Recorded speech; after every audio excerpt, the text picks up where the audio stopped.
সবাইকে শুভেচ্ছা। আমন্ত্রণ জানাচ্ছি ২১শে বিজনেসের সঙ্গে আছি মহিমা পলি। দর্শক, ঢাকা স্টক এক্সচেঞ্জের লেনদেন চলছে আপনারা জানেন, এবং আপনারা এটাও জানেন যে আজকে একটি আমাদের দেশের জাতীয় শোকে পরিণত হয়েছে। এবং আরেকটা বিষয় হচ্ছে, এখানে বিএনপির চেয়ারপারসন খালেদা জিয়ার মৃত্যুতে শোক জানিয়েছেন ডিএসসি ব্রোকার্স অ্যাসোসিয়েশন, ডিএসসি এবং সিএসসি, এবং আমাদের অন্তর্বর্তী সরকারের প্রধান উপদেষ্টা ডক্টর মোহাম্মদ ইউনূস ৩ দিন রাষ্ট্রীয় শোক ঘোষণা করেছেন। এবং এই বিএনপি চেয়ারপারসনের মৃত্যুতে শোক জানিয়েছে, শোকের ছায়া পড়েছে ব্যবসায়ী অঙ্গনেও, এবং তাই সেই শোকের ছায়া কিন্তু আমাদের পুঁজিবাজারেও কিছুটা নেমে এসেছে। আপনারা দেখতে পাচ্ছেন আজকে লেনদেনের চিত্র, আপনারা অবশ্যই দেখতে পাচ্ছেন সেই শোকেরই একটা প্রতিফলন দেখা যাচ্ছে পুঁজিবাজারেও। এবং আরেকটা বিষয় হচ্ছে, জানিয়ে রাখছি যে প্রধান উপদেষ্টা যে 3 দিনের রাষ্ট্রীয় শোক ঘোষণা করেছেন, তারই ফলশ্রুতিতে আগামীকাল আমাদের ব্যাংক এবং ফাইন্যান্সিয়াল ইনস্টিটিউশন বন্ধ থাকার কারণে বন্ধ থাকবে পুঁজিবাজারও। তো আজকে যদি আমরা একটু ঢাকা স্টক এক্সচেঞ্জের এই মুহূর্তে লেনদেনের চিত্র আপনাদের একটু জানিয়ে দেই। আমরা যেমনটা দেখতে পাচ্ছি যে আজকে ঢাকা স্টক এক্সচেঞ্জের আপনারা দেখতে পাচ্ছেন যে এই মুহূর্তে সূচকের পতনের মধ্য দিয়েই লেনদেন চলছে। যেমনটা আমি কিছুক্ষণ আগেই বলছিলাম যে আসলে সেই রাষ্ট্রীয় যে শোক, তারই একটা প্রতিফলন ঘটেছে আমাদের পুঁজিবাজারেও।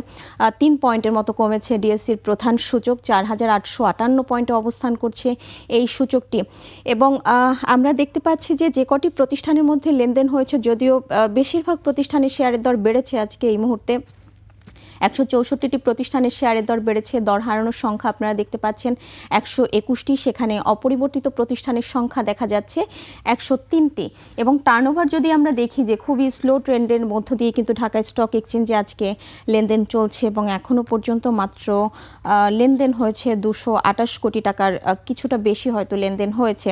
তো আজকে শেষ পর্যন্ত আসলে কী পরিমাণ লেনদেন হবে সেটা আসলে এখনও বলা যাচ্ছে না, কিন্তু আমরা দেখতে পাচ্ছি যে খুবই স্লো ট্রেন্ডের মধ্য দিয়ে কিন্তু ঢাকা স্টক এক্সচেঞ্জে আজকে লেনদেন চলছে। আমরা যদি এই মুহূর্তে টপ ট্রেডের তালিকায়, টপ গেইনার্সের তালিকায় এবং টপ লুজার্সের তালিকায় কোন কোন প্রতিষ্ঠানের অবস্থান রয়েছে আমরা যদি একটু দেখে আসি। আমরা প্রথমেই দেখতে পাচ্ছি টপ ট্রেডের তালিকায় সোনালী পেপারের অবস্থান রয়েছে, দ্বিতীয় অবস্থানে সিটি ব্যাংক, সিমটেক্স রয়েছে এই তালিকায় তৃতীয় অবস্থানে, উত্তরা ব্যাংক এবং বাংলাদেশ শিপিং কর্পোরেশন, এই দুটি প্রতিষ্ঠান যথাক্রমে চতুর্থ এবং পঞ্চম অবস্থান রয়েছে। এদিকে টপ গেইনার্সের তালিকায় আমরা একটু দেখে আসছি। বিডি ওয়েল্ডিংসের অবস্থান রয়েছে প্রথমেই, Regent textile, information service network রয়েছে আটলাস বাংলাদেশ এবং মেঘনা পেট রয়েছে এই তালিকায়, যেখানে টপ লুজার্সের তালিকায় প্রিমিয়ার লিজিং, বিআইএফসি, অ্যাপোলো ইস্পাত, ইন্টারন্যাশনাল লিজিং ফাইন্যান্স এবং পিএসপি ফার্স্ট মিউচুয়াল ফান্ড, এই 5টি প্রতিষ্ঠান টপ লুজার্সের তালিকায় অবস্থান করছে। দর্শক, আপনারা শুনছিলেন ঢাকা স্টক এক্সচেঞ্জের এই মুহূর্তের সর্বশেষ আপডেট।